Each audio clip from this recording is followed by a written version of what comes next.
میرے مشرقی پاکستان میں 17 بہن بھائی شہید ہوئے ہیں، جو آرمی میں بھی تھے، ایئر فورس میں بھی تھے، نیوی میں بھی تھے اور سویلین لائف میں بھی تھے۔ ان کی شہادت کو ایکسیپٹ نہیں کیا گیا تھا، کیونکہ میری خالہ، مامی، چچی، تائی پوچھتی تھیں کہ مجھے بتاؤ تو صحیح ہوا کیا۔ مجھے اس وقت موقع ملا مشرقی پاکستان میں بنگلہ دیش میں 3 کام کرنے کا۔ میں نے بینک آف بنگلہ دیش کی بلڈنگ بنائی، اسلامک یونیورسٹی ڈھاکہ کے پاس بنائی، اور تیسری چاٹگام کی بندرگاہ کو صحیح کیا۔ میرے ساتھ ایک وقوع ہوتا ہے ہر دفعہ کہ جب مشرقی پاکستان کا ذکر کافی دیر تک ہو اور وہاں جو واقعات گزرے ہیں، تو اس کے بعد مجھ پہ ایسی رقت طاری ہوتی ہے کہ میں پھر اس کتاب کو مکمل نہیں کر پایا۔ میں انشاءاللہ اسے ضرور کروں گا، مگر ٹکڑیوں میں کروں گا۔ میں آپ سے عرض کرتا ہوں اس کی وجہ کیا ہے۔ میرے مشرقی پاکستان میں 17 بہن بھائی شہید ہوئے ہیں، جو آرمی میں بھی تھے، ایئر فورس میں بھی تھے، نیوی میں بھی تھے اور سویلین لائف میں بھی تھے۔ میرے سے 7 8 سال 10 سال بڑے سب بہن بھائی شہید ہو گئے۔ ان کی شہادت کو ایکسیپٹ نہیں کیا گیا تھا، کیونکہ میری خالہ، مامی، چچی، تائی پوچھتی تھیں کہ مجھے بتاؤ تو صحیح ہوا کیا، اور حکومت یہ بتا نہیں پاتی تھی۔ تو ہمارے ہاں کسی ماں نے مسلسل وہ اپنے بیٹے اور بیٹیوں کا انتظار کرتی رہی۔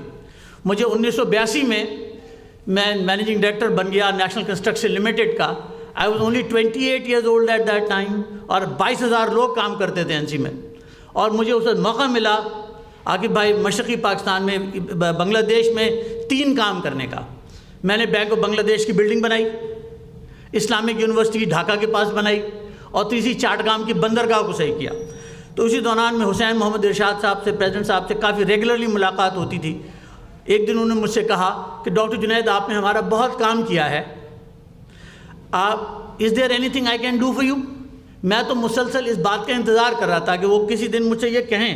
تو میں نے ان سے گزارش کی کہ سر، میرے 17 بہن بھائی شہید ہوئے ہیں، جو بنگلہ دیش میں، مشرقی پاکستان میں مختلف جگہوں پر مدفون ہیں، مجھے اجازت دیجیے اور میری مدد کیجیے۔ میں چاہتا ہوں کہ ان سب کی قبروں کو میں ڈھونڈوں۔ تو انہوں نے مجھ سے پوچھا میں کیا کر سکتا ہوں؟ تو میں نے کہا سر، مجھے کسی ایک مڈل لیول آرمی آفیسر کو دے دیجیے اور ایک پولیس آفیسر کو دے دیجیے، باقی کام میرا ہے، میں خود ڈھونڈ لوں گا۔ اس کے بعد یہ بات ہو رہی ہے 81 کے اینڈ سے لے کر مڈل آف 82 تک میں نے ان 17 بہن بھائیوں کی قبریں ڈھونڈیں۔ کیا واقعہ پیش ہوا تھا جس دن میں شہادت ہوئی؟ تو کسی ایک بھائی کی جو سب سے تکلیف دہ چیز تھی، وہ نیوی میں تھے، ان کی پوری خون آلود وردی ملی۔ کسی بہن کے سینڈل ملے، کسی کے دوپٹے ملے، کسی کے چوڑیاں اور گلوبند مل گیا۔ میں یہ سب چیزیں لایا کرتا تھا اور شہید کی والدہ کی خدمت میں پیش کرتا تھا کہ میں یہ لے کر آیا ہوں۔ یہ واقعہ پیش آیا تھا۔ اس دن ہمارے گھر میں وہ معاملہ سیٹل ہوا ہوتا تھا کہ شہادت ہو گئی۔ ان میں سے کسی نے پینشن بھی نہیں لی تھی۔ میرے والد پاکستان کے ملٹری اکاؤنٹنٹ جنرل بھی رہے ہیں، تو یہ ہر دفعہ ایک پروسیس چلتا تھا، مگر بہرحال یہ ہو گیا۔ مگر یہ وجہ نہیں تھی کہ مشرقی پاکستان سے ایک گہرا تعلق کیوں تھا۔ ہم نے تو نسیم حجازی 6ٹھی 7ویں 8ویں تک ختم کر لیا تھا۔ گھر میں بھی ایسا ماحول تھا کہ 50 سال میں نے ایک درس قرآن سنا ہے۔ میرے والد نے انگریزی میں قرآن پاک کا ترجمہ کیا، دادا نے اردو میں ترجمہ کیا۔ تو ہمارا تو تاریخ اسلام، قرآن، سنت، حدیث کے علاوہ گھر میں کوئی ماحول ہی نہیں تھا۔ تو مجھے یہ کبھی بات ہضم نہیں ہوتی تھی کہ کس طریقے سے 93,000 مسلمان فوجیوں نے ہندوؤں کے سامنے ہتھیار پھینکے۔ میں کینیڈا پڑھنے گیا عاقب بھائی 1974 میں، تو اس وقت میں ابا سے یہ کہہ کے گیا تھا کہ ابا، مجھے اس بات کے سخت قلق ہے کہ مجھے کس قوم میں اللہ میاں نے پیدا کر دیا۔ اتنی بڑی مسلمان فوج نے پچھلے 1400 سال میں ہتھیار نہیں پھینکے، اور میں کبھی واپس نہیں آؤں گا۔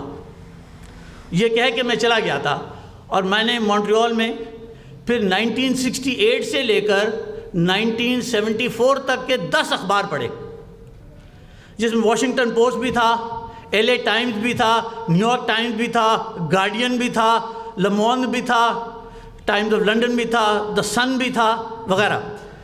ان اخباروں کو پڑھ کے یہ اندازہ ہوا کہ پاکستان کی جتنی بارے میں باتیں کہی گئیں وہ ساری باتیں صحیح نہیں ہیں، اور آہستہ آہستہ اس بات پر بھی ہوتا گیا، اطمینان ہوتا گیا کہ ہم اتنے برے نہیں ہیں کہ جتنا ہمیں پیش کیا گیا۔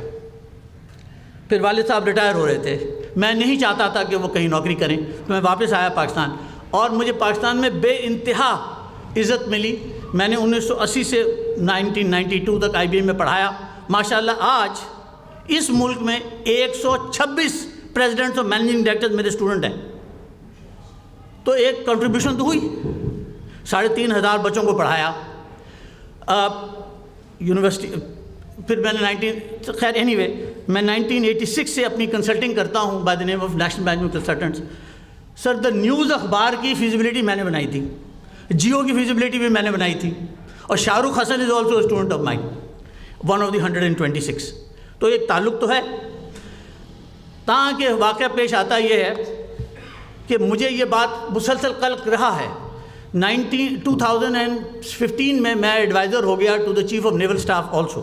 اس دوران میں بہت سے جرنیلوں سے ملاقات ہوتی تھی، اور اندازہ ہوا کہ ایک لیفٹیننٹ جنرل کے نیچے تو 3 ڈویژن فوج ہوتی ہے۔ 3 ڈویژن فوج کے مطلب ہے 45,000 لوگ، 45,000 لوگوں میں سے تو 11,000 تو سپورٹنگ ٹروپ ہوتے ہیں، اس میں کوکس بھی ہیں، ویٹرز بھی ہیں، ہیلپرز بھی ہیں، ڈرائیورز بھی ہیں، میکینکس بھی ہیں، ٹیکنیشینز بھی ہیں، پیرامیڈکس بھی ہیں، نرسز بھی ہیں۔ Don't fight, so you left with 34,000۔ تو باقی کون ہیں 93,000 میں سے؟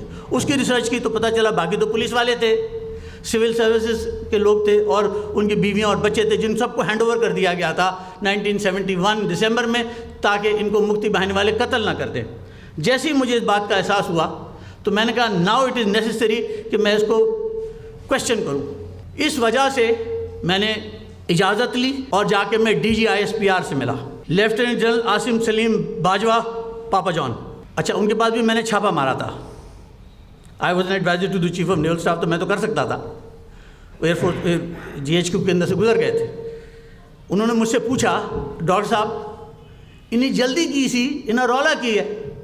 میں کہا سر میں تو نہیں دسنا۔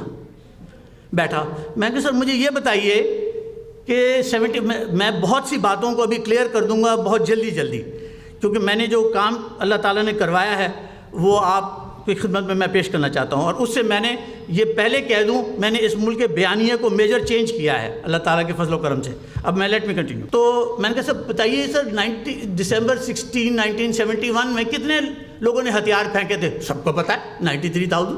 میں کہا سر آر یو شیور؟ کہ ہاں 93,000۔ میں کہا sir then you must have a handing over list and a taking over list. بندے کس کو ہینڈ اوور کیے ٹیک اوور وہ ہے؟ کہنے لگا ہوگی، ابھی تو نہیں ہے۔ میں نے کہا sir you are a lieutenant general, وہ یونیفارم میں بیٹھے تھے۔ کہنے لگے آف کورس۔ میں کہا سر آپ کے نیچے تو 45,000 فوج ہوتی ہے؟ کہنے لگے ہاں۔ 11,000 سپورٹنگ ٹروپ ہوتے ہیں؟ یس۔ 34,000 کمبیٹنٹ سولجرز؟ یس۔ میں نے کہا جنرل نیازی بھی تو لیفٹیننٹ جنرل تھا، اس کے نیچے 93,000 سولجر کتوں آئے؟ سر پیٹا۔ میں کہا سر یو نیور کلیریفائڈ دس، یہ آپ کی ذمہ داری تھی۔ آج کتنے 45 سال گزر گئے ہیں، اور میں اپنے آپ، پھر میں نے ان کو یہ مونٹریال جانے کا قصہ بھی سنایا کہ کین یو امیجن دس کہ ایز اے پاکستانی مجھے کتنی خفت تھی؟ تو کہنے لگے ہاں، میں چپ رہے، اب میں دیکھ رہا ہوں ایک رنگ آ رہا ہے ایک رنگ جا رہا ہے۔ میں کہا سر مجھے ایک اور میری فوج پہ الزام ہے کہ میں نے 30 لاکھ بنگالی مارے۔ کہنے لگے ہاں ہے۔ میں کہا ذرا کیلکولیٹر دیجئے۔ کیلکولیٹر لیا، حالانکہ میں تو کیلکولیٹ کر کے آیا تھا کہ آپریشن سرچ لائٹ 26 مارچ 1971 کو شروع ہوا، دسمبر 16 کو ختم ہوا۔ یہ بنتے ہیں 262 ڈیز۔ 262 ڈیز میں کو میں ڈیوائڈ کرتا ہوں جب 30 لاکھ سے، تو فگر آتا ہے 11,480۔ 11,500 بنگالی پکڑ کے لاؤں، ان کو مار دوں، گاڑ دوں، اگلے دن پھر یہی کروں، اور 262 دن یہی کرتا رہوں۔ اور کرنے کے لیے میرے پاس ہیں 34,000 لوگ، جو دن میں تو یہ بندے ماریں، رات کو عورتیں فارغ کریں، کیونکہ 2 لاکھ عورتیں بھی فارغ کرنی ہیں۔ اور they are standing on 1500 kilometres of the border fighting 15 division army, میری 3 division fighting 15 division army. Sir یہ ہو سکتا ہے؟ کہیں ڈاکٹر صاحب نہیں ہو سکتا۔ میں کہ سر اتنا سمپل ارتھمیٹک یہ بھی نہیں کیا۔ یہ یہودی بھی جھوٹ بولتے ہیں، 6 سال میں 30 لاکھ نہیں مرے، اب وہ بھی فگر بنتا ہے 2600 سم تھنگ، وہ بھی جھوٹ بولتے ہیں۔ میں نہیں سمجھتا کہ 2-3 لاکھ سے زیادہ مرے ہیں۔ یہ 9/11 تک کا قسم کا ڈرامہ ہے. اتنے میں سے ٹی بریک آ گئی. آپ کو پتہ ہے فوج میں ٹی بریک آتی ہے, اس میں سینڈوچز بھی ہوتے ہیں, گلاب جامن بھی ہوگے, پکوڑے بھی ہوں گے. ڈاکٹر صاحب یہ تو لے لیں. میں نے کہا سر میں نہیں لینا چاہتا. I am very unhappy with you and I am also very unhappy with the ISPR. کہنے چلے پانی لے لیں. تو میں پانی اٹھانے کے لیے اپنے ساتھ بوتل لایا تھا, تو میں نے اٹھانے کے لیے بوتل اٹھائی. پھر مجھے خیال آیا کہ ڈاکٹر صاحب آپ کا دماغ خراب ہو گیا ہے, یہ لیفٹیننٹ جنرل ہے, آپ اس کے دفتر میں بیٹھے ہوئے ہیں, اگر آپ کو اس نے اریسٹ کر لیا بدتمیزی کرنے میں تو آپ کیا کریں گے؟ میں نے کہا جنرل صاحب دماغ ٹھیک ہوا. میں کہ صاحب میں بہت معافی چاہتا ہوں. دسمبر کی 16 جب آتی ہے تو میرے والد کا انتقال 1988 17 نومبر کو ہوا تھا. میری اس میں بہت شدید تکلیف ہوئی تھی. میری والدہ کا انتقال 2004 مارچ کی 12 تاریخ کو ہوا تھا. ان دونوں تکلیفوں کو جب میں اکٹھا کر لیتا ہوں تو دسمبر 16 کو اس سے زیادہ تکلیف ہوتی ہے. تو میں نے پھر پانی بھی پیا, چائے بھی پی. میں نیچے اترا تو ISPR کے کوئی 25-30 لوگ کھڑے تھے سلوٹ کرنے کے لیے. میں جب واپس آ رہا تھا تو میں نے کہا یہ کچھ نہیں کریں گے, یہ ملک میرا ہے, میں اس کا جواب لکھوں گا. اس کے بعد میں نے وہ تمام الزامات جو بنگلہ دیش کی حکومت, شیخ حسینہ واجد کی حکومت خاص طور پہ, اور ہندوستان میرے ملک پہ پھینکتا رہا ہے, میں نے ان کو اکٹھا کیا اور پھر ان کا جواب لکھا. سر یہ ہے کتاب, اس کا اردو میں بھی ترجمہ ہوا ہے, بنگلہ دیش کی تخلیق فسانے اور حقائق. اس میں 550 ریفرنسز ہیں. all of them are Bengali and Indian. No